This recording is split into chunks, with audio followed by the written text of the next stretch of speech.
अस्सलाम वालेकुम गाइस, ये मेरा फर्स्ट व्लॉग है जो मैं यूट्यूब के लिए बना रही हूँ। उम्मीद है आप सबको बहुत पसंद आएगा। मेरा नाम फहमीदा है और मैं एक मेकअप आर्टिस्ट हूँ। 10 सालों से मैं ये काम कर रही हूँ। बट मेरी बेटी ने कहा कि नहीं मम्मी, आप यूट्यूब पे भी अपनी वीडियो डाला करें, तो मैंने सोचा ठीक है चलिए करते हैं। तो ये मेरी फर्स्ट वीडियो है। आप लोगों को पसंद आए तो लाइक सब्सक्राइब कीजिएगा। और ये जो आगे चल रही है, मेरी बेस्ट फ्रेंड है, मेरे साथ रहती है हमेशा। हमने ऑटो ली, हम ओखला के लिए निकल गए हैं क्योंकि वहाँ हमारी इंगेजमेंट ब्राइड है, उसका हमें मेकअप करना है।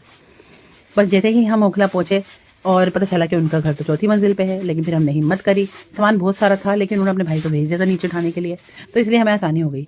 और फिर मैंने वीडियो भी शूट करनी शुरू कर दी क्योंकि सामान हाथ में नहीं था, इसलिए आसानी से हम कर पाए। और जैसे ही हम उनके घर पहुँचे, दुल्हन ने हमारा इस्तकबाल किया। मैं उन्हें पहचान नहीं पाई थी क्योंकि फर्स्ट टाइम मिल रही थी। तो फिर जब उनके रूम में जाके बैठे, सलाम दुआ हुई, तो हमें पता चला कि वही है हमारी ब्राइड, जो बहुत प्यारी सी थी। उनकी मेहंदी भी बहुत अच्छी लगी हुई थी। घर में तैयारी चल रही थी, उनके भाई वगैरह सब सामान पैक कर रहे थे। और फिर हमारे लिए वो चाय वाय लेके आ रही, हमने चाय पी और फिर हम लग गए अपने काम से।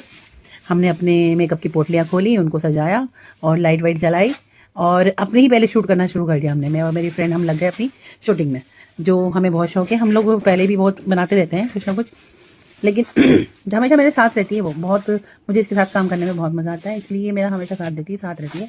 ब्राइड का हमने बिफोर लिया, फिर हमने उनका मेकअप कंप्लीट किया। तो नीचे उनकी जस्ट उनकी बिल्कुल नीचे वाले फ्लैट में उनकी सास रहती है, उन्होंने बोला कि हमारा भी मेकअप कर दो। तो ब्राइड ने कहा कि प्लीज़ आप मेरी नंद हो, मेरी सास का भी मेकअप करने। तो मैं फिर उनका मेकअप करने के लिए सब कुछ सामान लेकर, अपनी लाइट्स वगैरह सब लेकर हम उनके नीचे वाले फ्लैट में चले गए। वहाँ हमारा अच्छे से इस्तकबाल हुआ। फिर हमने उनकी सास का मेकअप किया जो बहुत ही प्यारी थी और बहुत अच्छी थी आदत की। उसके बाद हमने फिर उनकी बेटी का मेकअप शुरू किया, यानी कि दुल्हन की ननद का। वो बार बार हमारी बातों पे हंसी जा रही थी क्योंकि मेरी फ्रेंड को वीडियो बनानी नहीं आती है, थोड़ी सी नई नई है, तो सीख जाएगी वो, कभी कुछ कैसे कैसे बना रही थी। लेकिन उसकी वजह से ना वो हमारी जो थी क्लाइंट, वो बहुत हंस रही थी। मैंने उनको बार बार मना किया मत हंसी है क्योंकि बेस खराब हो सकती थी, इसलिए। तो फिर भी वो उन्होंने हमारे साथ बहुत कोऑपरेट किया और रिजल्ट दिया। लोग देख ही रहे हैं कितनी खूबसूरत वो, कितनी प्यारी लग रही है वो।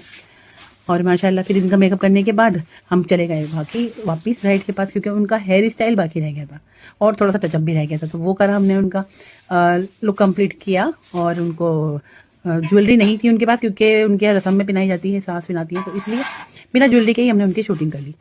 बट बहुत प्यारी लग रही थी वो, सबको मेकअप बहुत पसंद आया। सबने बाद में भी मुझे बहुत कमेंट किए कि भाई आपने बहुत अच्छा मेकअप किया था। इसके बाद हम निकल गए घर के लिए क्योंकि बच्चों के फ़ोन आए जा रहे थे। मैं अपने बच्चों से बहुत प्यार करती हूँ, तो बस उन्हीं के लिए ये सब कुछ कर रही हूँ। तो फिर मैंने सोचा कि जल्दी से चलते हैं, बच्चों को खाना वाना भी खिलाना है जाके। तो हम 9 साढ़े 9 बजे तक फ्री हो गए, वहाँ से हम निकल गए। बच्चे भी खुश हो जाएंगे, मैं टाइम पे पहुँच जाऊँगी। तो आप लोगों को मेरी वीडियो पसंद आए तो लाइक एंड सब्सक्राइब करें। नूर मेकओवर 1173 को शुक्रिया।